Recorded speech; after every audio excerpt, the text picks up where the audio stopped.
que le sujet fait beaucoup polémique quand même. Est-ce qu'il faut corriger? Est-ce qu'il faut frapper? Est-ce qu'il faut battre pour certains les enfants? Est-ce qu'il faut plutôt leur parler? Comment avoir des résultats? Comment éduquer un enfant? Certains sont pour le châtiment doux, d'autres sont pour le châtiment pour vraiment redresser l'enfant et d'autres sont totalement contre. Votre avis, vous le savez, mesdames, messieurs, vous pouvez déjà nous l'envoyer. Vous allez bien entendu répondre à notre question du jour via nos différents canaux digitaux. Nous ferons un plaisir de lire vos différents avis dans cette émission et nous commençons, avant vous nous en parlons, sur ce plateau avec nos invités. Le châtiment corporel, violence psychologique ou recours dans l'éducation de l'enfant, c'est la question qu'on se pose et on va y répondre avec nos invités. Je reçois pour vous Ariane Adjoloron. Bonjour. Bonjour. Un plaisir de vous avoir sur ce plateau. Plaisir partagé. Alors, vous êtes assistante sociale et spécialiste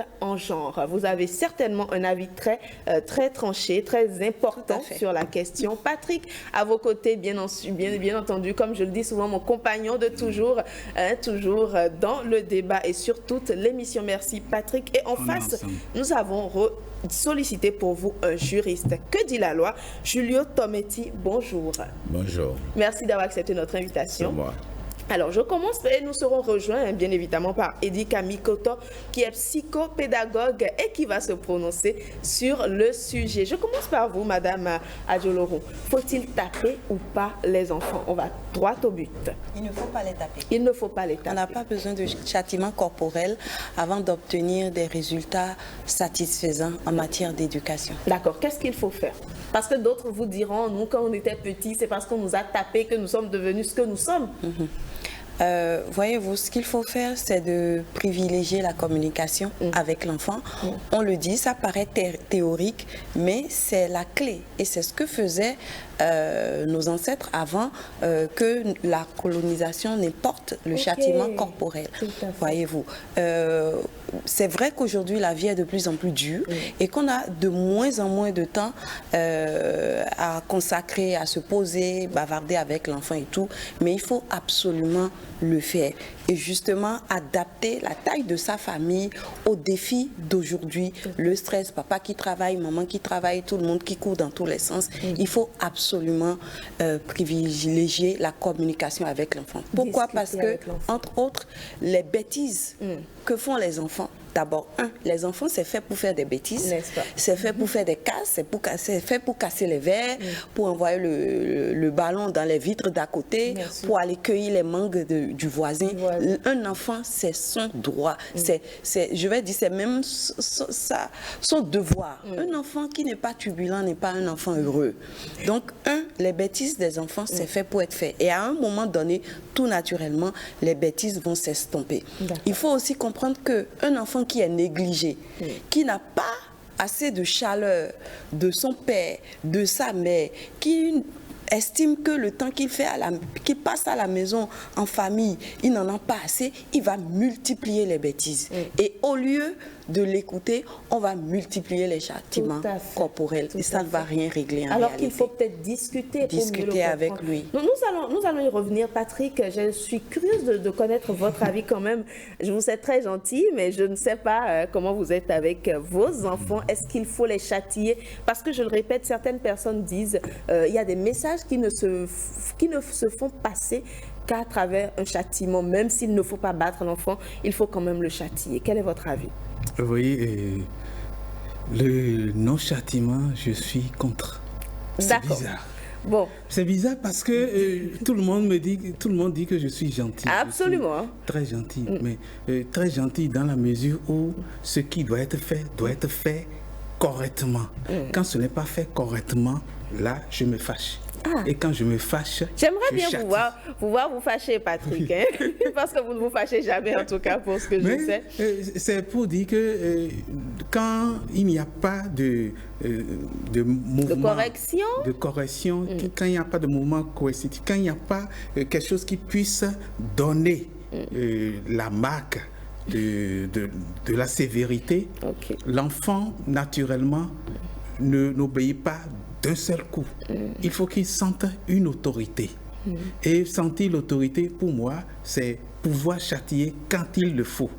Et le châtiment, ce n'est pas que je dis qu'il faut le châtiment corporel et qu'il faut chaque prendre jour le bâton. Oui. Non, c'est vrai. Nous, on a été éduqués comme ça. Tellement éduqués avec le bâton que on a raté une partie de notre vie. Parce que nous sommes restés coincés. On a peur de tout. Tout à fait. Vraiment de tout. Exactement. C'est justement ça le drame. C'est ça qui fait que j'ai dit, je ne vais pas éduquer mes enfants comme j'ai été éduqué avec cette rigueur-là où tu souris trop, on te tu ne souris pas, on te punit. Tu ris, on te punit. Tu ne ris pas, on te punit. On se demande ce qu'il faut faire finalement. Il n'y a pas l'enfant se retrouve à se demander qu'est-ce qu'il faut faire pour plaire aux parents. La terreur est installée. J'ai dit, je ne vais pas, je n'éduque pas comme ça, mais je punis. Parce qu'il faut punir. Sans punition, l'enfant est laissé libre. Enfin, on lui laisse libre cours et il a un âge où le libre cours ne peut pas. Enfin, quand je dis un âge, même jusqu'à 18 ans, il faut pouvoir punir l'enfant. Et maintenant, c'est la forme de punition. Qu'il faut. Il est question de châtiment ici. Il est question ici de châtiment corporel, bien évidemment. Le châtiment corporel, pourquoi je ne suis pas très porté vers le châtiment corporel? C'est parce que il y a des moments où, sans le savoir, le parent emporté dans son élan blesse l'enfant. Quand je dis blessé, ce n'est pas blessure morale, c'est blessure physique. Un père qui, dans son élan, prend sa ceinture et envoie la boucle. Arrache un œil. Qui va arracher un œil à l'enfant. Ça, c'est ce qui peut arriver de pire. Il y a des mères qui, emportées, elles sont à la cuisine, emportées par la fougue, envoient la louche avec de la sauce déjà bien chauffée, bien bouillante, et puis ébouillante l'enfant. Il y a ces situations-là qui font que je dis non au châtiment corporel. Mais le châtiment corporel peut intervenir pour que l'enfant ne sente pas qu'il a trop de liberté. Et vous disiez tout à l'heure, quand il le faut, châtier quand il le faut. Quand est-ce qu'il le faut? Parce que Madame Aria nous a parlé des bêtises. Les enfants sont faits pour faire des bêtises. À quel moment nous savons que ici il faut châtier, ici il ne le faut pas? Au moment où la bêtise est répétée. La même bêtise est répétée. Lorsque vous dites à votre enfant, ne fais pas ceci, et il refait. Et que c'est sa passion. Enfin, ne fait pas. Et il faut le reprendre. Enfin, il faut le redresser. Il faut lui rappeler qu'il ne devait pas le faire. Et si la troisième fois il le refait, il faut le punir pour qu'il puisse enregistrer dans sa tête qu'il ne doit pas le faire. Très bien. Ce n'est pas que je ne dialogue pas avec les enfants. Dialoguer, oui, mais il faut punir quand il le faut. C'est compris, Patrick. On a compris votre avis. Il y a notre psychopédagogue qui est là, Eddy Kamikoto, qui va certainement nous rejoindre sur ce plateau. Mais en attendant, vous êtes là, Julio Tometti, avant de vous demander ce qu'il en est du point de vue juridique. J'aimerais quand même avoir votre avis pour ou contre le châtiment corporel. Bien entendu, vous avez fait passer la première question à la dernière. ce que dit les dispositions, les textes aussi bien régionaux que nationaux, c'est de se conformer à la loi. Il me plaît d'abord de rappeler un peu ce que c'est véritablement que le châtiment corporel sous nos cieux.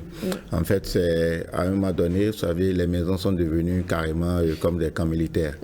La moindre chose, on vous dira qu'il y a des enfants récalcitrants qui ont besoin d'être redressés. On rosse. Il arrive même que pour corriger certains tas, on attache l'enfant. On va juste des fois à les amener dans des couvents pour se faire corriger. Et encore, c'est d'autres natures de châtiments là qu'on ne maîtrise pas. Beaucoup d'enfants sont sortis avec des infirmités, vous l'avez dit tantôt. D'autres sont sortis traumatisés parce que, en fait, cette éducation que nous avions reçue, il faut le dire, tout le monde ne s'en est pas bien sorti. La société n'est jamais parvenue à évaluer ça. On a vu des gens réussir, on fait des universités, ainsi de suite, mais le grand effectif qui deviennent quelque peu des divorcés sociaux, on ne sait pas. tout ça part de là, parce qu'à un moment donné, vous le comprendrez. Des enfants, puisque eux aussi, ils ont des émotions, et quittent carrément en fait le carcan familial pour dire bon, ça en est trop parce que j'ai l'impression qu'on ne me comprend pas. Et à tout moment en fait ce sont les primates. Donc on n'a plus jamais évalué en fait ce que ça a produit en fait sur l'homme ou bien sûr les enfants, les châtiments corporels. Mais bien entendu les pouvoirs publics s'en sont chargés. S'en sont chargés évidemment, mais on nous parle, là vous parlez justement du cas extrême et de ce que ça peut avoir sur l'enfant, mais les petites tapes, de temps en temps, une petite fessée, 2 petites tapes rapidement, histoire de redresser l'enfant, est-ce que ça passe ou pas? Je pense qu'on ne peut pas, selon en fait, comment dire, la loi est formelle, vous ne touchez pas l'enfant. On ne peut pas évaluer les petites étapes. Ce que ça peut engendrer, ce que ça peut entraîner, quelle est la proportion de ces petites étapes. Ce que vous envisagez comme petite étape n'en est pas pour d'autres. Ce qu'une gifle peut donner à un enfant, vous estimez que c'est petit, mais pour l'enfant, d'une certaine façon. Et vous voyez des gens, c'est quand même bizarre, hein, vous voyez des gens, des bébés, qu'on frappe des bébés. Un bébé qui n'a pas 1 an, parce qu'il pleure trop, on le frappe. Donc, en fait, c'est pour lui inculquer, lui implémenter non, ça. Non, quand même. En fait, il y a que j'ai lu un ouvrage, je pense que vous l'avez tous lu, Sous le bout de bois de Dieu. Il y a un personnage dedans, une petite fille de 7 ans, à Djibidji, si je me souviens bien. Son papa a voulu le taper. Il a posé la question de savoir si c'est pour lui faire mal ou pour la rendre meilleure. Donc, si la correction est dans le sens de rendre meilleur, d'accord, mais la plupart du temps, on frappe pour se libérer d'une émotion négative parce qu'on est fâché. En fait, on n'arrive pas à faire la part des choses pour dire est-ce que je suis en train de le frapper pour corriger une imperfection ou bien je suis en train de me libérer parce que je suis fâché de ce qu'il a fait. Et donc, c'est en cela, dans ces émotions négatives que l'on va dans les extrêmes. Face aux bêtises, on ne se maîtrise pas toujours. On ne se maîtrise pas Revenons à ce que dit la loi très rapidement avant de passer à Eddie Kamikoto. Je sais qu'il y a interdiction formelle de toucher, de châtier les enfants lorsqu'il s'agit du cadre scolaire. Est-ce que même dans nos murs, chez nous, on n'a pas le droit quand même de corriger un peu nos enfants pour qu'ils soient meilleurs? Vous n'avez pas le droit de corriger votre enfant. Déjà, je parlais tout à l'heure. Même s'il casse tout ce que j'ai pris, mon pauvre salaire pour acheter. Vous n'avez pas le droit, en respect lui aussi. À chaque fois qu'il casse mon verre, je lui dis écoute, mon gentil enfant, ne le fais plus. Voilà, vous devez trouver la manière de lui parler jusqu'à lui faire entendre raison. D'accord. Et même dans des cas extrêmes, lorsqu'il s'agit d'un certain nombre de types de correction, il faut lui expliquer la correction. D'accord.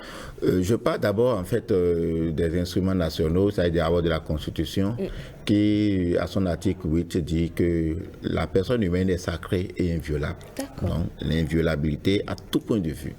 Nous avons l'article 26 qui dit que l'État protège la famille, particulièrement la mère et l'enfant. D'accord. Donc, ce sont les personnes les plus... L'enfant, c'est jusqu'à 18 ans ou à 16 ans? Jusqu'à 18 ans. Ce sont les personnes les plus vulnérables. Ensuite, les dispositions spécifiques du Code de l'enfant et de notre Code pénal. Le Code de l'enfant, c'est notamment les articles 39 et 130. Je voudrais vous lire plus explicitement l'article 130, qui dit ceci. Les parents, article 39 du moins, les parents ou autres personnes légalement responsables d'un enfant doivent s'assurer qu'ils appliquent une discipline humaine et respectueuse de la dignité humaine. Si nécessaire, l'enfant peut être puni. La peine ne peut en aucun cas constituer une violation de l'intégrité physique de l'enfant, ni des actes de torture, des traitements inhumains ou dégradants. Toute punition doit être donnée dans un but éducatif et accompagnée d'une explication. D'accord. Donc on peut frapper gentiment, mais expliquer à l'enfant. On ne le brusque pas, vous savez, nous sommes en Afrique. Dans beaucoup de familles, ça se fait, on peut tapoter en expliquant, n'est-ce pas? Bon, si vous le dites ainsi. Alors, la loi l'interdit, c'est formel, on l'a tous compris. Notre psychopédagogue est là. Eddie Kamikoto, bonjour. Bonjour, Jennifer, bonjour à toutes et à tous. Vous avez pris le débat au vol et vous avez bien compris, il est question de châtiment corporel. Est-ce qu'il faut ou pas châtier? Les avis sont partagés. Nous avons notre juriste qui nous a également donné, je dirais, le regard de la loi. Alors, selon vous, psychopédagogue, nous sommes en Afrique, nous sommes au Bénin. Est-ce qu'il faut châtier ou pas? pour prendre par la fin, je pense que même en Europe aujourd'hui... On châtie. On châtie. D'accord. Et donc, deux poids, deux mesures sur ce plateau, j'aime ça. Le châtiment n'est pas lié à un continent ou à une race. Le châtiment, c'est partout. Et les statistiques ont même démontré que c'est beaucoup plus dans les pays de l'Europe et de l'Amérique que ça fait toujours... Il y a cette violence, oui. D'accord. Et malheureusement, chez nous, nous avons donné le sentiment à un moment donné qu'il ne fallait pas taper ou qu'il ne fallait pas punir. En tant que psychopédagogue, vous recommandez de frapper? Je ne l'ai pas encore dit. D'accord. Il y a quand même mille et une manières de sanctionner un enfant pour le rappeler à l'ordre, parce qu'il ne faut pas occulter les avantages que procure le retour à la discipline ou le respect par les enfants d'un certain nombre de principes et de règles établis. Sénèque dira que la force d'une société, c'est sa capacité à respecter ce qu'elle-même a décidé de faire. Si nous avons décidé que dans la maison, il faut avoir tel et tel comportement et qu'un enfant n'arrive pas à le respecter, il faut pouvoir le lui rappeler, pas en châtiant corporellement, mais trouver le moyen de le lui rappeler. Et quand on ne le fait pas, c'est que plus tard, on crée des adultes qui sont incapables de responsabilité. Toutefois, quand nous parlons aujourd'hui de châtiment corporel, on a l'impression que, comme vous veniez de le dire, qu'il ne faut plus donner de tape. Non, il y a ce qu'on appelle châtiment corporel et la maltraitance. De façon classique, on dira que le châtiment corporel, c'est la forme de punition dont l'objectif est d'infliger une douleur physique afin d'amener une personne reconnue coupable d'un forfait ou d'une faute, d'un délit, à un repenti ou à éviter la récidive. Mais Murray-Strauss dira que le châtiment corporel est constitué par l'utilisation de la force physique avec l'intention de faire ressentir une douleur à l'enfant, mais sans lui infliger de blessure. D'accord. Mais aujourd'hui, la blessure est vite arrivée. Hein? Il continue, il dit, dans le but de corriger ou de contrôler son comportement. L'absence de blessure aide à distinguer le châtiment corporel socialement acceptable de la maltraitance. Tout à fait. Et c'est, je pense, cette différence qu'il faut pouvoir faire quand on parle de châtiment corporel. Voilà. Le châtiment corporel est différent de la maltraitance. Ça tire sur de la maltraitance lorsque ça découle sur des comportements, comme vous l'avez dit, des blessures ou des séquelles que l'enfant pourrait porter, des traumatismes. Il y a des blessures quand même psychiques et psychologiques. Oui, je sais, j'en viens. Justement. Et puis, quand on va vers la déclaration du Comité des droits de l'enfant de l'Organisation des Nations Unies, ce comité définit le châtiment comme tous les châtiments impliquant l'usage de la force physique et visant à infliger à un certain degré de douleur, aussi léger soit-il. Donc, la plus petite douleur infligée est déjà un châtiment.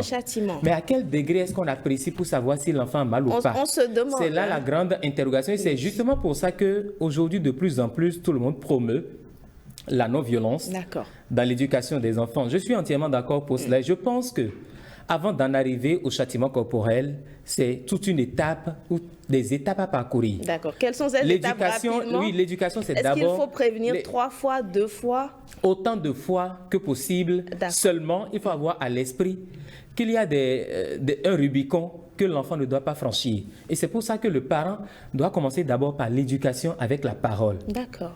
L'éducation par l'exemple. Comme disait notre spécialiste. Oui, l'éducation par l'exemple. Quand on a fini de parler, le parent même doit constituer un exemple. Parce que nous ne nous mettons pas souvent, ou nous nous mettons peu à la place des enfants dans certaines circonstances. Les enfants n'ont pas acquis la même maturité d'esprit que nous.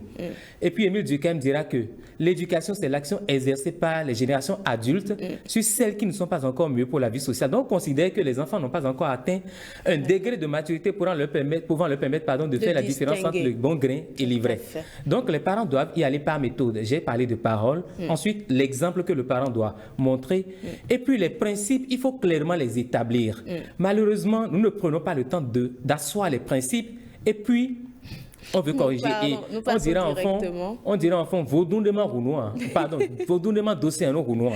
Donc il faut prévenir, suffisamment prévenir, avant de taper du poing sur la table. Maintenant, je voudrais dire, le châtiment aujourd'hui a pris dans nos psychologies une certaine connotation, si bien que nos autorités, excusez du peu, ont décidé à un moment donné que dans les écoles, il n'y a plus de châtiment. Parce qu'il y avait beaucoup d'abus. Oui, il y avait beaucoup d'abus. Je suis d'accord. M. Tometti l'a rappelé, le Code de l'enfant qui est revenu sur un certain nombre de dispositions, les sanctions prévues.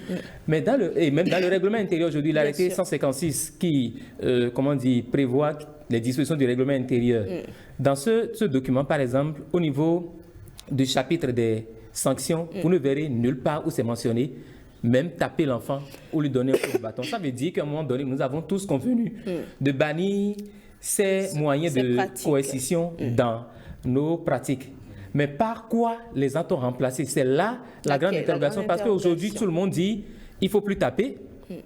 Mais qu'est-ce qu'on fait pour qu'en ne tapant plus, les enfants d'aujourd'hui et de demain soient plus sages que ceux d'hier? C'est la grande interrogation. Tout à fait. Alors, je reviens à vous, Madame Ariane Adjolo. C'est vrai, il le dit, vos dundements d'océan et non rounois. Mais on dit aussi, qu'on le veuille ou pas, nous avons été éduqués comme ça. Nous avons cette petite fibre et vous le remarquez quand vous, je dirais, terrorisez un enfant, quand vous le menacez, il devient tout sage, il se range parce qu'il a peur d'être frappé. Quand vous parlez de la communication, est-ce qu'il y a de l'intimidation ou est-ce qu'il faut être ami? Est-ce que vous êtes sûr que ça produit des résultats? Alors, je vais d'abord très brièvement revenir sur le tour qu'on vient de faire. Je me rends compte qu'en fait ici, il n'y a qu'une seule personne qui est pour le châtiment corporel.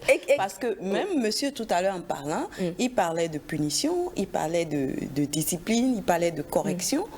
Mais il ne parlait pas de châtiment corporel. Quand on en est arrivé au châtiment corporel, sa position a été tranchée. Ce n'est pas parce qu'on éduque l'enfant par la communication qu'on est dans le laisser-aller. C'est peace and love, l'enfant chacun fait ce qu'il veut. Est-ce qu'il faut le gronder? C'est la cour du roi Péto. La gronderie est déjà une forme de sanction. D'accord. Parce que lorsque, dès la base, vous établissez un bon lien affectif avec votre enfant, quand vous le grondez, ça le choque. Il se dit, tiens, maman est fâchée contre moi. Et ça, déjà, vous allez voir l'enfant qui rentre dans une forme de regret. Il rentre dans tout un état psychologique, il regrette ce qu'il a fait et il décide tout seul de ne plus recommencer ou de faire quelque chose pour que maman ne soit plus fâchée. Et là, vous allez voir peut-être l'enfant qui va courir volontairement faire une tâche que vous avez l'habitude de l'envoyer faire et qu'il fait en grondant, en traînant les pas, pour vous démontrer en fait que, voilà, écoute, ne te fâche plus. Donc vous voyez, ce que je dis demande que le parent ait du temps, observer son enfant, passer du temps avec son enfant, se rendre compte que, tiens, je l'ai grondé, ça a marché. L'enfant n'a pas besoin de venir dire oui, maintenant je serai parfait, j'ai compris et tout. Il suffit de regarder le comportement de l'enfant pour voir tiens, la gronderie de 2 minutes que j'ai faite, de 5 minutes que j'ai faite tout à l'heure, a eu un impact sur cet enfant. Vous savez, ce n'est pas une question de droit pour moi. Ce n'est pas une question de convention et de juridiction et tout. Je parle, c'est vrai, en tant que spécialiste de la question de l'enfance, mais je parle aussi en tant que mère. Et j'ai eu à expérimenter les deux. D'accord. Voyez-vous. Parce qu'à un moment, avec la vie, le stress, tout qui va, chose là, oui, toi, je t'ai dit, bam, une petite tape. Mais je vais vous dire quelque chose. Un parent qui est normal, et ça, je voudrais que les téléspectateurs qui nous suivent puissent le noter, un parent qui est normal, lorsqu'il tape son enfant, que ce soit une petite tape ou une grande, il doit se sentir mal. Si vous, après avoir tapé votre enfant, vous ne vous sentez pas mal et que vous sentez même de la joie pour lui avoir bien tapé et être heureux de dire que là, il y a un problème. Oui, il y a un problème et ce sont les psys qui peuvent vous aider parce qu'aujourd'hui, on pense que aujourd'hui, on pense que oui, c'est seulement les fous qui ont besoin d'être vus par un psychiatre, mais nos vécus personnels, nos propres enfance, nos propres expériences nous amènent à rater notre vie, même quand nous sommes à des grands postes dans la société. Nous pouvons être en col blanc et être un raté. Pourquoi? Parce qu'à la maison, on tape sur tout le monde. On tape sur maman, on tape sur les enfants, on tape sur papa. Donc, on peut être des ratés, voyez-vous. Donc, ce que je dis là, lorsque à un moment, je me suis arrêtée. Un jour, je poursuivais mon cadet, mon garçon. On faisait une épique course-poursuite à la maison. Et je me suis arrêtée. J'ai dit, attention. Quand tu finis de le taper... Il venait de faire une bêtise. Hein? Oui, il venait de faire une bêtise, encore la même bêtise. Et donc, voilà, on faisait le tour dans la maison. Et je me suis dit, attention. Chaque fois quand tu le tapes, tu te sens mal. Déjà, lui, il se sent mal, il pleure. Toi-même, tu te sens mal, un peu honteuse et tout ça. Mais ça recommence. C'est cela. Écoute, maintenant, applique ton métier. Et donc, j'ai décidé de ne plus le taper. Donc, les interrogations, les feuilles d'interrogation avec les mauvaises notes qu'il cachait un peu partout. Moi aussi, je l'ai fait. Oui, je l'ai fait. Nous l'avons tous fait. On l'a tous fait. Donc, qu'il cachait un peu partout. Vous, non. Voilà. Bon. Heureusement. Bravo. Je me suis dit, changeons de méthode. Donc, je l'ai appelé. Je lui ai dit, écoute, on va essayer de comprendre pourquoi tu as de mauvaises notes. Donc, chaque fois que tu as des mauvaises notes, tu amènes, on va essayer de trouver où est la faille et ensemble, on trouve une solution. Et on a commencé à fonctionner comme ça. Il ramène les feuilles, donc avant il empilait les bonnes notes au-dessus, les mauvaises notes en bas, où il cachait les mauvaises notes. Désormais, qu'est-ce qu'il fait? Il mettait les mauvaises notes en haut. Donc, il sait qu'avec la mauvaise note, il est parti pour avoir 30 minutes de bavardage avec moi, assis à côté de moi, où on est en train de discuter des profs de la matière. Mais je vous dis, c'est magique. Wow. Je n'ai même plus, depuis ce temps-là, il m'arrive très rarement de crier, je ne fais plus que ça. Bon, mais là, c'est vraiment quand j'en ai vraiment assez, je sens que bon, et parfois, peut-être, ils ont besoin aussi de sentir un peu que... De la sévérité. De la sévérité, de sentir un peu que maman, on l'a poussé un peu à bout. Ça fait partie aussi un peu du jeu d'amour entre les parents et les enfants. Donc, voyez-vous, j'ai expérimenté cela et je vous assure, c'est magique. Je ne me stresse plus, je ne me mets plus dans des états indescriptibles et j'ai des résultats et j'ai remarqué que ça a un impact sur l'enfant parce que l'enfant comprend qu'il détient une responsabilité, celui de rendre son parent heureux et de participer à la bonne marche des choses dans la maison. Il faut punir l'enfant, mais ça ne veut pas dire qu'il faut le taper. Même les fessées ont des impacts négatifs sur la sexualité, surtout masculine. Plus tard, on ne le dit pas, voyez-vous. Donc, il y a des punitions. Il faut punir l'enfant, il faut être sévère, oui, mais avec des doses et pas en chicotant. Si la chicote avait le mérite de produire le miracle de la bonne éducation, je vous assure que dans ce Bénin, il n'y aurait que des enfants bien éduqués. Tout le monde serait bien éduqué, tout le monde serait travailleur. Ça veut dire que la chicote présente beaucoup d'insuffisances. Ce n'est pas en frappant un enfant qui sera bon en lettres ou qui sera bon en calcul. Je n'ai eu besoin de personne pour être la meilleure en lettres, en français, quand j'étais au cours primaire. Mais par contre, j'étais toujours la dernière en calcul. J'avais des prédispositions. Et donc, il faut jouer sur les prédispositions de l'enfant au lieu de démissionner en allant le confier au professeur pour dire c'est tout noir. Mais non, c'est pas l'enfant du prof, c'est pas l'enfant de l'enseignant.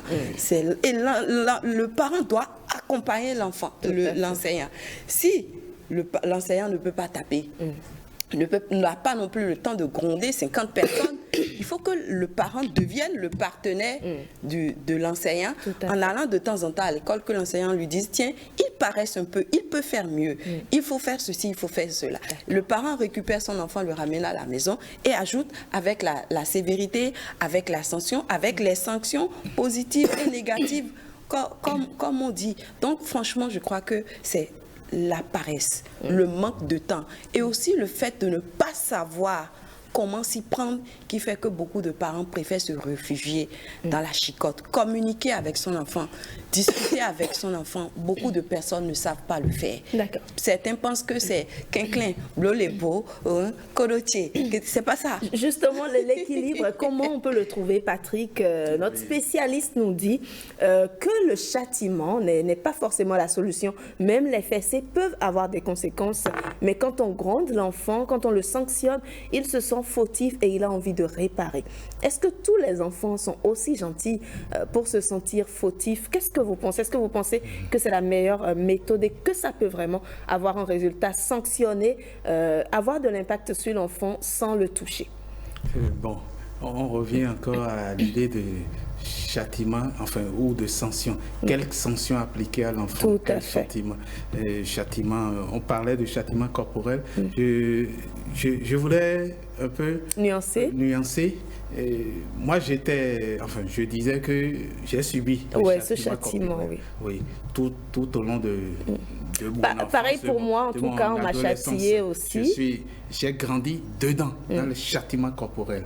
Et il n'y a pas à... c'est la peur du châtiment qui a fait que j'ai filé tout au long de ma vie. Oui, parce que du père à la mère ou de la mère au père, c'est le châtiment corporel. On ne discutait pas. Il n'y a pas. Lorsque vous faites une faute et papa n'est pas à la maison, maman se charge de vous corriger. Et parfois, elle sent que la correction n'est pas suffisante, elle vous met à genoux. Elle appelle papa à la rescousse après. Prier. Oui, bon, il n'y avait pas de téléphone. Il faut prier pour qu'elle ne vous mette pas à genoux. Parce que quand elle finit de frapper et elle vous confie une autre tâche, c'est bien. Mais quand elle finit de vous frapper, elle vous dit, mets-toi à genoux. On ne commence pas à pleurer encore davantage, même si ce n'est pas physique, parce qu'elle interdit de pleurer, elle ne doit pas entendre les pleurs. Tout à fait. Bon, et parce que quand papa rentre, il te voit à genoux, il te rosse d'abord, avant de te demander ce qui s'est passé pour que tu sois mise à genoux. Mais en fait, pourquoi je reviens là-dessus? C'est une éducation serrée, mais par des parents qui ont considéré que c'est la meilleure des éducations, parce que ce sont des parents imbus de leur religion chrétienne et qui citaient les versets. Ça m'est revenu tout à l'heure, je l'ai écrit, papa disait toujours, Proverbe 23, 13. Absolument, le fameux verset. Oui, ne paye pas la correction à l'enfant.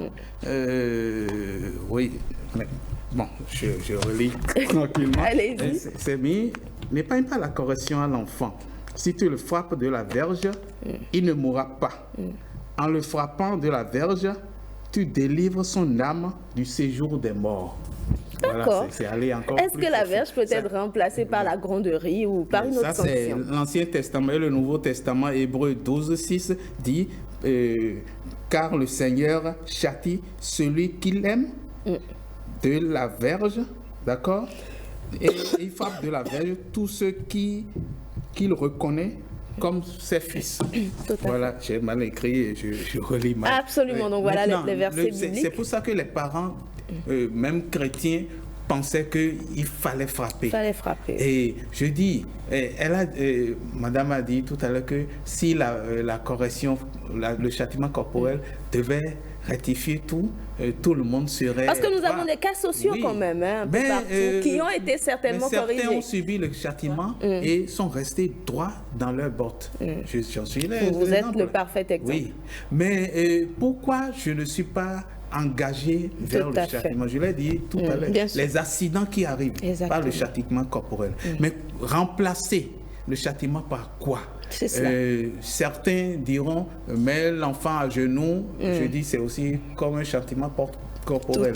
L'enfant qui reste à genoux, après les articulations ont des soucis. Et mettre à genoux, dans certains collèges confessionnels, on vous dit que mettre à genoux, non, ce n'est pas une punition parce qu'on se met à genoux pour prier, pour rendre gloire à Dieu. Pour prier pour Dieu. Donc, mettre à genoux, ce n'est pas une punition. Sinon, l'enfant va mélanger punition et prière. Alors, qu'est-ce qu'il faut faire? C'est la grosse interrogation. C'est la grosse interrogation. Ne pas du tout frapper, oui, mais il faut faire quoi? Parce que ne pas du tout frapper, c'est aussi ne pas trouver de moyens coercitifs, de moyens pour mettre une pression sur l'enfant. L'enfant a besoin de pression. Oui, madame a parlé de gronderies qui font culpabiliser l'enfant qui essaie de se corriger. Mais tous les enfants n'ont pas... Il y a des exceptions. Il y a des exceptions. Bien sûr, on est tout à fait d'accord. Il y a certaines personnes... Les exceptions, en fait, ne sont jamais corrigées par la chicotte. N'est-ce pas? L'enfant qui se corrige devant la chicotte pouvait être corrigé par d'autres choses, par la parole, par un changement de système à la maison, etc. Les vrais récalcitrants n'obéissent ni à la parole, ni à la chicotte. En effet, il y a de ces enfants, vous les frappez tous les jours, le lendemain, il reprend la même bêtise, en fait. Alors, nous allons revenir à notre psychopédagogue pour savoir ce qu'il faut faire. Mais je suis quand même curieuse toujours de voir avec vous, Julio Tometti, quels sont les risques qu'on encourt lorsqu'on frappe un enfant et à quel moment on sait que le Rubicon a été dépassé, nous sommes en danger. Il me plaît d'abord de dire deux choses. Pour dire, peut-être Eddie Camille Koto sera d'accord avec moi. Quand vous observez bien, les meilleurs enfants ou les meilleurs dans les écoles ne sont pas les enfants que l'on frappe. Tout à fait. Vous êtes d'accord, n'est-ce pas? Et lorsque vous voyez... C'est relatif. C'est productif d'y aller par la parole. Parce que quand l'enfant se sent menacé et qu'il a finalement un bon résultat, ce n'est pas souvent sur le long terme. D'accord, merci. Nous allons y revenir. On va aller. Mal. Vous aurez pu être meilleur même sans ça. C'est ça. On peut trouver un autre moyen. Meilleur, je ne les frappe pas. C'est ça aussi. Deuxième chose, en fait, nous parlons tout à l'heure de l'éducation par l'exemple. Les parents qui frappent surtout lorsque ça va mal. L'enfant grandit en se mettant dans la tête que lorsqu'il est en société, lorsque quelqu'un fait quelque chose de mal, il doit le frapper. C'est le bruit. C'est en cela que vous voyez. Il faut le corriger. Ça perpétue aussi. Il grandit en se disant que non, là où ça ne va pas, là, on va avec des coups de poing. On va avec la force physique d'une certaine façon. Donc, il faut, en travaillant sur cette question-là, on travaille aussi sur une question de société. Le fait est que, vous l'auriez constaté, des instruments juridiques internationaux jusqu'aux nationaux, et dit Camille Koto le disait tantôt, les autorités en charge de l'éducation n'ont rien inventé. Ils ne font que suivre, en fait, ce que prescrit la loi. Puisque le Code de l'enfant dit que l'État doit s'assurer que la discipline au sein de la famille, de l'école et dans les autres institutions publiques ou privées n'inclut pas la pratique de châtiments corporels ou tout autre traitement dégradant ou cruel. Donc, ils ne font que suivre ce que dit la loi. Et notre code pénal a été encore plus, plus répressif d'une certaine façon. Ça porte bien son nom, code pénal. On dit, pour frapper, lorsqu'on a la preuve de ce que vous avez frappé un enfant et qui a laissé des séquelles, ne serait-ce qu'une blessure, la peine minimum, c'est 5 ans. Ah, d'accord. 5 ans à 10 ans. Mais qui va porter Lorsque cela entraîne une infirmité, ça peut aller à la réclusion criminelle, c'est-à-dire 20 ans. Si ceux qui l'ont fait, ce sont les parents ou ceux qui ont la garde de l'enfant, les peines peuvent aller au double. D'accord. Et les donc parents 5 ans minimum. Les parents peuvent être déchus de l'autorité parentale. Au Bénin, ici au Bénin, comme on le dit. D'accord. Parce qu'on estime que cet environnement n'est pas bon, en fait propice pour l'épanouissement de l'enfant. Et donc, quoi je disais. Mais est-ce qu'il n'y a pas des exagérations? Nous ne sommes pas du tout là pour contredire la loi. Alors là, absolument pas. Non, mais est-ce qu'il n'y a pas des abus quelque part? Non, la loi n'abuse jamais. Jamais. Nous sommes d'accord. Peut-être que c'est trop répressif, c'est trop exagéré. Mais ce qu'on peut dire, en fait, il faut voir d'où l'on était parti, quelle était la pratique. Et pour peut-être contrer la pratique, il faut, comme quelqu'un l'a dit, mettre la barre assez élevé pour, puisque comme on le dit, la peur du gendarme est le début de la sagesse. Donc comme nous disons qu'il faut frapper l'enfant, de la même façon, il faut faire peser une menace en fait sur les parents pour toute personne qui peut attenter à l'intégrité physique de l'enfant pour que nous sachions raison garder, comme je l'ai dit tantôt, dans nos pulsions, dans nos émotions négatives pour frapper. Parce que ça arrive très, très, très rapidement. Moi, j'en ai été témoin, mais souvent dans les sociétés, on arrive à trouver des arrangements. Un parent qui frappe son enfant tous les soirs, c'est un cri. Et en fait, il trouve une raison on ne sait même pour pas frapper l'enfant. Celui qui a dénoncé. Et c'est ce qu'on recommande même. On l'a dénoncé. Il était là, la police est venue le chercher un soir. Mais finalement, bon, je pense qu'on est au sein de l'unité de police, puisque c'est vrai que la loi a prévu ça, mais il y a aussi la sensibilisation autour de ça. En fait, il ne savait pas. Mais lorsqu'on lui a expliqué ça, il a fait du garde à vue, on lui a expliqué ça. Quand il est revenu, il est devenu celui-là qui dit aux autres, ne frappez pas parce que. Donc on a fait, en fait, comme vous l'avez dit tantôt, les adultes aussi ont besoin d'accompagnement psychologique. Et c'est ce qu'on lui a fait. Et ça a réussi. On a vu ce changement dans ce monsieur d'une certaine façon. Parce qu'il faut continuer de dire, les enfants sont les êtres les plus faibles et il faut travailler à les protéger. À les protéger. Je suis sûre que certains téléspectateurs aussi n'en savaient peut-être pas grand-chose, ne savaient pas qu'il y avait des risques à frapper son enfant, surtout à abuser. Et je pense qu'ils nous suivent, ils ont compris, ils vont désormais faire attention. Si je dois répéter, le juriste et notre spécialiste sur ce plateau, je dirais, faites-vous suivre, voilà, autant que vous pouvez. Alors, oui, on va écouter très rapidement, quelques minutes, notre psychopédagogue. La grosse interrogation, on s'est tous posé la question sur ce plateau. Madame a parlé de gronderie. Qu'est-ce qu'il faut faire? On ne frappe plus les enfants, d'accord, et après? On veut des résultats, on veut des hommes meilleurs pour la société. Les hommes meilleurs, je pense qu'il faut d'abord agir sur leur sensibilité. D'accord. Donc, gronderie, c'est également une arme. Oui, c'est une arme. En fait, on n'est pas obligé d'en arriver au châtiment corporel pour tracer le droit chemin à un enfant. C'est quand les bases ont été faussées qu'on se retrouve en train de rattraper certaines choses, bien souvent. Malheureusement, il se fait que nous parlons peut-être de l'école, mais dans les familles, ça continue. Je ne sais pas si les Béninois, hommes comme femmes, les parents, sont suffisamment informés des dispositions légales que M. Tometti venait de rappeler. Donc, chacun, avec son bon vouloir, chez lui, dès que l'enfant commet une bêtise, on a tout fait de le corriger, de le rosser, espérant un comportement meilleur, un changement de comportement. Et puis, cela pose peut-être aussi le problème de l'école des parents qui n'existe pas chez nous, et qui existe ailleurs, qui a commencé.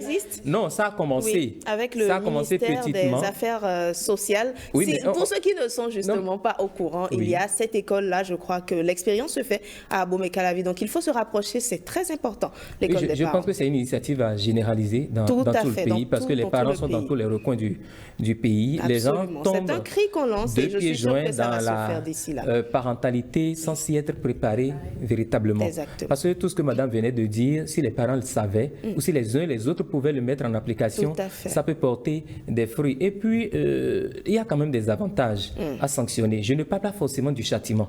Le châtiment, comme je l'ai dit, peut intervenir en dernier recours. Et là encore, il faut mesurer parce que, comme les gens l'ont dit... On a parlé de 5 ans de prison. Non, en fait, vous savez, elle a dit, l'éducation est d'abord une affaire individuelle. Tout à fait. Chacun éduque son enfant au regard du pli qu'on voudrait lui donner. Tous les parents ont, une projection d'avenir pour leur enfant. On ne se base pas, quand on est parent, sur la façon dont les autres éduquent leurs enfants pour faire, polir le sien. Tout à fait. On a des idées, un idéal, voilà, qu'on voudrait pour son enfant. Et donc, c'est une affaire d'abord individuelle. Je voudrais dire, cela permet quand même, c'est un moyen dissuasif. Quand in fine, on utilise le châtiment, c'est un moyen dissuasif. Il y a des écoles dans lesquelles les gens ne tapent plus. Mais il y a quand même le bâton que l'enseignant pose sur la table. Il sait qu'il ne doit pas taper, mais il dissuade parce que quand les enfants ont vu le bâton, ils se rangent. Et je ne vous le dis pas. Aujourd'hui, pour les enseignants, c'est la croix et la bannière. Quand on a dit plus de châtiment, les enfants allègrement viennent vous dire « Monsieur, le châtiment est interdit ». Et aujourd'hui, cette année-ci, le ministère a par exemple, demandé à tous les établissements d'afficher dans les salles de classe. Donc les enfants savent que le châtiment est interdit. L'année dernière, ça a été fait. Mais les punitions ne sont pas interdites. Non, mais les punitions aujourd'hui, vous collez 10 heures aux enfants, ça ne leur dit plus rien. Vous lui dites, appelle ton papa. Non, mais les parents aujourd'hui, on les fait appeler. Il y a des parents qu'on fait appeler, mais qui ne viennent jamais. Donc ça pose un problème. Lorsque vous demandez aux enfants de nettoyer les toilettes, c'est un traitement dégradant. Oui, voilà, vous voyez. Donc c'est que la loi est devenue tellement... Je ne sais pas, il n'y a plus le bout par lequel on pourrait prendre pour en arriver. Et M. Tometti l'a rappelé. Aujourd'hui, vous insultez même un enfant, on parle de violence psychologique ou violence morale. On parle de... Vous avez dégradé sa personnalité et ça peut même, les injures en milieu scolaire, vous insultez un enfant qui va se plaindre à son papa ou sa mère à la maison, on peut vous interpeller pour ça. Donc finalement on se demande, comment nous faisons la question... et dans le finalement, je pense qu'il faut commencer véritablement par mieux en parler. L'ORTB le fait, les médias le font assez, mais il faut continuer d'en parler. Ensuite, il faut faire des suggestions d'alternatives. Les réflexions se poursuivent. Parce que quand on dit on ne tape plus, il faut proposer ce qu'on fait à côté. Comme je l'ai dit, des enfants ont eu 16 heures de colle parce qu'on a dit le châtiment corporel est interdit. Oh là là. Et puis quand à la fin de l'année, on l'a remis à ses parents, c'est-à-dire qu'il a été renvoyé, c'est les mêmes parents qui sont revenus dire à jamais. Mais pendant que l'enfant commettait des bêtises, les parents, non, ils étaient peut-être là, mais ils disaient on ne le touche pas. Et le professeur ou les autorités n'ont eu autre choix que de coller des heures. Voyez, on lui demande d'aller nettoyer les toilettes, on dit que c'est un traitement dégradant et humiliant. Or, cela apprend aussi à l'enfant à savoir faire quelque chose de ses mains. Il y a des enfants à la maison qui ont tout à leur disposition, qui n'arrivent même pas, par exemple, à faire la lessive, la vaisselle, ou à laver leur toilette, à laver leur douche. Non, c'est un traitement. Non, mais ici, l'école est le complément de la maison. La famille ne peut tout faire. Et donc, il y a aujourd'hui, par exemple, les enfants passent le plus de temps à l'école qu'à la maison. Bien sûr. Ils sont à l'école de 8h ou de 7h jusqu'à 19h. Les parents n'ont que 3 heures de temps avec eux à passer. Et puis je voudrais dire, au-delà de tout ce que nous disons, il faut remarquer que le châtiment corporel peut altérer en l'enfant sa confiance en lui. Tout à fait. C'est que l'enfant n'a plus confiance en lui, il peut être timide, il peut devenir même rebelle, comme ils l'ont dit, parce qu'on ne lui a appris que l'art du bâton. Tout à fait. Et ça peut le rendre introverti. C'est qu'un enfant, ça devient un enfant qui n'arrive pas à s'exprimer. Exactement. Et puis, les enfants toqués, on en connaît aussi. Quand le châtiment s'exploite sur le long terme, ça peut le faire redevenir véritablement un cancre qui n'écoute plus rien, ni personne. Donc, il faut prévenir le danger. Première chose, il faut communiquer. D'accord. Il faut éduquer par l'exemple. Et quand je parlais d'éducation par l'exemple, c'est que le parent doit donner le bon exemple. Tout à fait. C'est le parent qui doit donner le bon exemple. Et puis, il faut sanctionner en trouvant d'abord des stratégies, des stratégies qui ne font pas intervenir le châtiment corporel. Et le châtiment, c'est au dernier ressort. Et là encore, comme je l'ai dit, il faut savoir quel châtiment administrer pour que ça ne soit pas de la maltraitance. Exactement, c'est le point le plus important parce que dire, OK, le psychopédagogue a dit un recours, le châtiment, non, n'oublions pas qu'on a 5 ans qu'on risque, donc il faut savoir raison garder. Moi, je l'ai mis en tête désormais, je fais gaffe. Alors, nous avons des avis des internautes qu'on va lire très rapidement à la question qui a été posée. Il y a Koumansa Maurice qui dit « Bonjour le plateau, le châtiment corporel autrefois avait permis de former des élites intellectuelles d'aujourd'hui qui font toujours la fierté de notre pays et par ce moyen, notre pays disposait des intellectuels qui avaient valu au Bénin le qualificatif quartier latin. De nos jours, avec la présence des partenaires, le châtiment corporel est proscrit comme étant de la violence faite aux apprenants. Mais quel parent béninois ou africain ne châtie pas ses enfants à la maison, chez lui, comme l'a su dire l'artiste Alec Péranhou. Ce n'est pas tout ce qu'on a vu chez le blanc qu'il faut copier. Un autre avis, Sagbadja Agompleto Ronis, il dit « À mon avis, le châtiment corporel contribue à la bonne éducation, mais il n'est pas vraiment recommandable puisque c'est une pratique qui peut entraîner une atteinte à l'intégrité physique, psychologique et parfois la mort de celui qui est châtié. » Un autre avis, Toti Roscoe, le châtiment corporel ne contribue en rien à la bonne éducation de l'enfant, plutôt cela pousse l'enfant à avoir peur de vous et de vous détecter progressivement. Détester, pardon, c'est certainement une erreur, progressivement. Et évidemment, Narcisse de Saron, son avis est tranché, c'est non, le châtiment corporel n'a plus sa place dans l'éducation aujourd'hui. Et pour finir, Karsten Kesso qui dit « Bonjour chers journalistes, le châtiment corporel contribue à 115% à l'éducation de l'enfant. Il faut reconnaître que c'est un élément catalyseur dans l'éducation de nos enfants. » Je dirais que les avis sont quand même partagés. Donc, nous sommes pratiquement à la fin. Nous allons faire un dernier tour de table très rapidement parce que je sais qu'il y a Patrick et Madame Ariane qui ont des choses à dire. Alors, on a une minute chacun. Oui. Vous m'avez privé de parole aujourd'hui. Non, vous ne vous en faites pas. Je reviens à vous. Vous aurez votre tour de mots de fin en une minute. Très rapidement, Patrick. Oui, en fait, je voulais ouvrir une parenthèse. Je connais un parent. Un camarade de classe dont le père avait l'art des châtiments corporels. Pas par lui-même, mais c'est quand on a parlé de la peur du gendarme. Lui, il envoyait ses enfants à la gendarmerie. Oh là là, qui les rossait. Oh là là. Et puis, quand on finit de les rosser, ils sont ramenés. Oh là là. Et l'un des enfants est devenu gendarme. un de mes camarades, il va certainement pas rester, puisque actuellement... Et il dit, je l'ai vu une fois, il dit, mais tu te rappelles, papa t'envoyait, il dit, c'est pour se venger. Oh là là. Il est devenu gendarme. Et que lui, aucun de ses enfants ne sera envoyé pour être rossé à la gendarmerie. Oh là là. Lui, il est prêt à défendre ça là. C'est un bon gendarme. Oui, à accuser tout gendarme qui va se prêter à un parent qui va envoyer son enfant, qu'il surveille ça. C'est cela. Voilà, merci beaucoup, Patrick. Alors, c'est ça que je voulais donner. Merci pour votre mot de fin. On le comprend, le châtiment n'est pas une bonne chose. Et quand même, il faut éduquer l'enfant, il faut trouver le moyen. Madame Ariane Adjoloron, très rapidement. Alors, merci beaucoup. Je suis souvent offusquée lorsque tout le référentiel à notre culture tourne autour de la période de la colonisation. En fait, nous avons tellement oublié d'où nous venons que, bon, on prend hier, là, il y a 10 ans, 20 ans, comme ce qui était notre tradition. Je connais beaucoup de cultures ici au Bénin où on ne frappe pas l'enfant. N'est-ce pas? On ne frappe pas l'enfant. C'est-à-dire, la deuxième tape, vous avez tout le village sur votre dos. Oh là là. En train de vous gronder, vous-même, sévèrement. Vous serez si sévèrement grondé que vous aurez honte les fois suivantes. Mais ça ne veut pas dire que cet enfant est laissé à volo et qu'il devient un bandit. Est-ce que vous savez que traditionnellement, il y a des enfants qu'on ne tape pas? Bien sûr. Il y a même beaucoup d'enfants qu'on ne tape pas.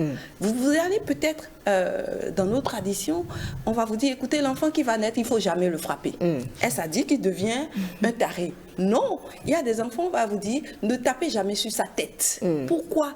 Parce que sur le plan métaphysique, spirituel, bien sûr, on dit, tous sont devenus est dans sa tête. Tous ces anges sont dans sa tête. Tous les génies protecteurs de la famille qui l'accompagnent sont sur ta tête, sur sa tête. Donc, ne le frappez pas sur la tête. Ou bien, ne lui tirez pas les oreilles. On vous interdit tellement de parties que vous comprenez qu'il ne faut pas taper cet enfant-là. Donc, quand les gens disent que la tradition africaine, c'est de frapper les enfants systématiquement, c'est de taper, je dis non, attention, frapper l'enfant était une exception.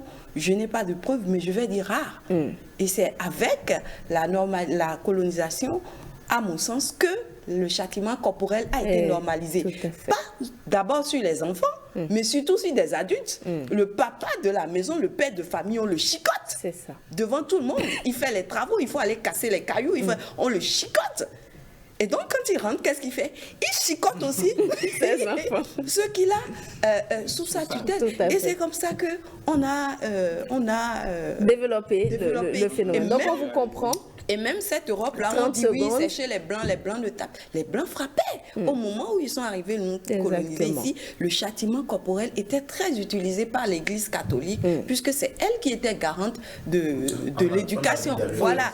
Donc, dans quelques secondes rapidement, vous aurez votre mot de fin. Il n'y avait que les familles royales où on ne frappait pas. Donc, même en Europe, ils sont passés par là. Nous avons compris. Merci beaucoup, Madame Adjoloron. Très rapidement, Julio Tomotti. Non, je n'ai pas grand-chose à dire, quelle que soit notre position ou notre appréhension sur le châtiment corporel.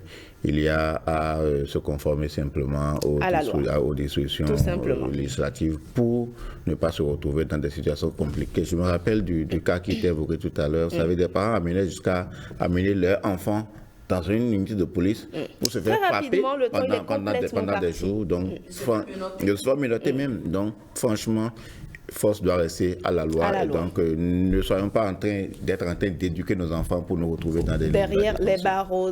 Eddie Kamikoto, très rapidement. Je pense intimement qu'on peut éduquer les enfants sans forcément recourir au châtiment corporel. Thomas Gordon écrira « Éduquer sans punir ». C'est un ouvrage que j'aime bien et là-dedans, il propose beaucoup d'alternatives qui peuvent remplacer le châtiment corporel. Et je pense qu'en faisant usage de ces stratégies, on aurait évité le bouleversement de la santé mentale, psychique, psychologique des enfants, on aurait évité des traumatismes, on leur aurait évité aussi le décrochage scolaire parce qu'il y a des personnes qui ont fui de l'école ou qui n'ont pas aimé des enseignants à cause de la chicote. Et puis, je voudrais voudrais finir avec ce que nous avons dit durant toute l'émission.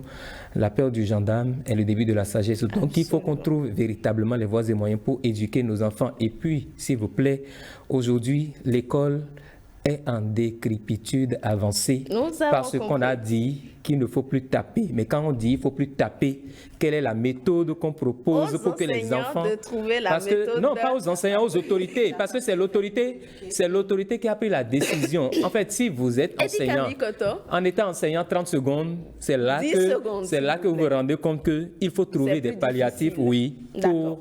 arriver à réussir à relever le défi là. On l'aura compris. Merci beaucoup, chers invités, pour ce débat. Mesdames, messieurs, vous l'avez compris, je ne vais pas faire de conclusion. Je retiens juste que la loi l'interdit formellement, minimum 5 ans de prison. Donc, évitez de blesser ou d'abuser lorsque vous voulez châtier un enfant. Merci beaucoup, Patrick Diossou, d'être resté pour le débat. Merci à vous, Ariane Adjoloron. Je rappelle que vous êtes assistante sociale spécialiste en genre, Julio Tometti, juriste, et Eddie Kamikoto, psychopédagogue. C'est tout pour le forum de discussion.